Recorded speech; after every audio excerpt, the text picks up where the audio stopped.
네, 안녕하세요. 경제 뉴스를 읽어주는 남자 이건입니다. 또 오늘 무슨 일이 있었는지 유익한 정보들 가져왔는데요. 우선 헤드라인부터 보도록 하겠습니다. 한국 경제입니다. 세계 경제 패러다임 변화로 수출 지향 한국 침체. 세계 경제의 성장 패러다임이 변화를 하면서 한국을 포함한 수출 지향적인 아시아 국가들이 어려움을 겪고 있다는 진단이 나왔습니다. 한국의 내년 경제 성장률은 3.3%로 이전 수준을 회복하는 데 그칠 것이라는 전망입니다.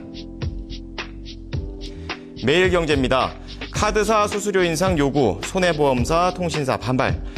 신용카드사들이 손해보험사와 이동통신사의 수수료를 올리라고 전격 통보해 업계가 크게 반발하고 있습니다. 통신업계는 결제 비용이 늘어나 통신비가 인상될 것이라고 주장을 하지만 카드업계는 리베이트를 제외한 계약 수수료는 실제로 인하한 셈이라고 반박하고 있습니다. 파이낸셜 뉴스입니다. 정부 환율 구체적 조치 가까워졌다. 정부가 최근 원달러 환율의 가파른 하락세와 관련해서 외환시장 거시 건전성을 강화할 수 있는 구체적인 규제 조치를 이르면 다음 주 중에 내놓다고 전했습니다. 정부가 이처럼 강력한 외환시장 안정 의지를 드러냄에 따라 이날 서울 외환시장에서 달러당 원화는 전일보다 2원 7전 오른 1,085원 9전의 거래를 마쳤습니다. 헤럴드 경제입니다. 정부 택시 정상화 종합대책 곧 마련. 정부가 사상 초유의 전국 버스 운행 중단을 초래한 근본 원인인 택시업계의 고질적 문제 해소에 나섭니다. 국토해양부는 22일 택시업계 경영난을 덜고 서비스 향상 등을 유도하기 위한 5개 항의 택시 정상화 종합대책을 마련해 추진하겠다고 밝혔습니다. 네, 첫 번째 한국 경제 보도록 하겠습니다. 이 세계 경제의 성장 패러다임이 좀 변화를 하면서 한국도 저성장, 수출 부진, 소비 위축, 소득 양극화, 가계부채 등으로 어려움에 처한다는 진단이 나왔습니다.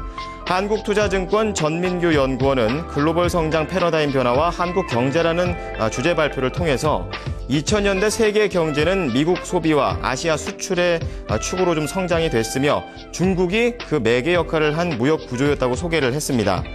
그러다가 이 선진국의 경제 위기로 중국의 완제품 수출이 줄어들어 중국의 원자재와 부품을 공급하던 배후 국가들도 함께 경기 침체를 겪게 됐다고 분석을 했습니다.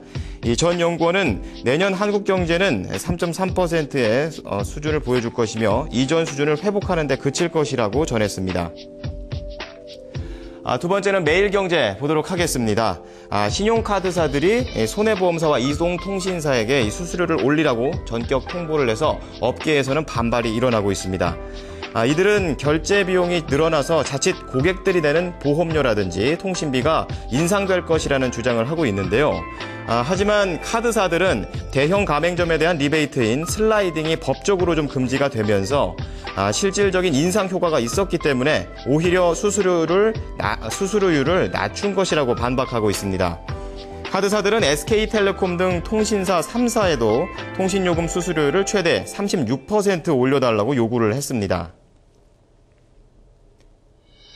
자, 파이낸셜 뉴스 보도록 하겠습니다.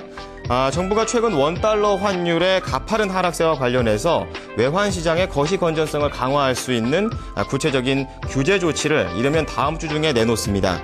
최종구 기획재정부 차관보는 최근 실시한 특별 외환 공동검사 결과를 분석 중이라면서 선물 환포지션 한도 조정을 먼저 생각할 수 있는데 공동검사 결과를 보고 내주 중에라도 빠른 결론을 내도록 노력하겠다고 밝혔습니다.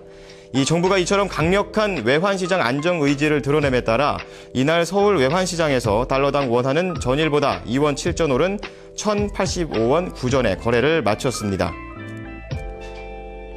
자, 마지막으로 헤럴드 경제 보도록 하겠습니다. 어제 버스 파업이 있었죠.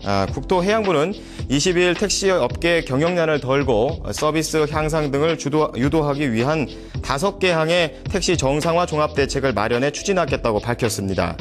대책의 핵심은 전국 택시 적정 총량을 조사를 해서 5년간 균등 감차를 추진해서 업계 전반을 구조조정하는 것인데요. 이 대책은 택시업계의 근본 원인이 수요 공급의 불균형에 따른 것이라는 분석에 따른 것입니다. 또한 공급 과잉의 결정적 원인인 개인 택시 대수를 줄이기 위한 재정 방안도 현실적으로 마련하겠다고 전했습니다. 자, 오늘 금요일입니다. 오늘 하루만 지나면 주말이 오니까요. 몸도 힘들고 마음도 힘드시겠지만 조금 더 힘내시기 바랍니다. 경제 뉴스를 읽어주는 남자였습니다.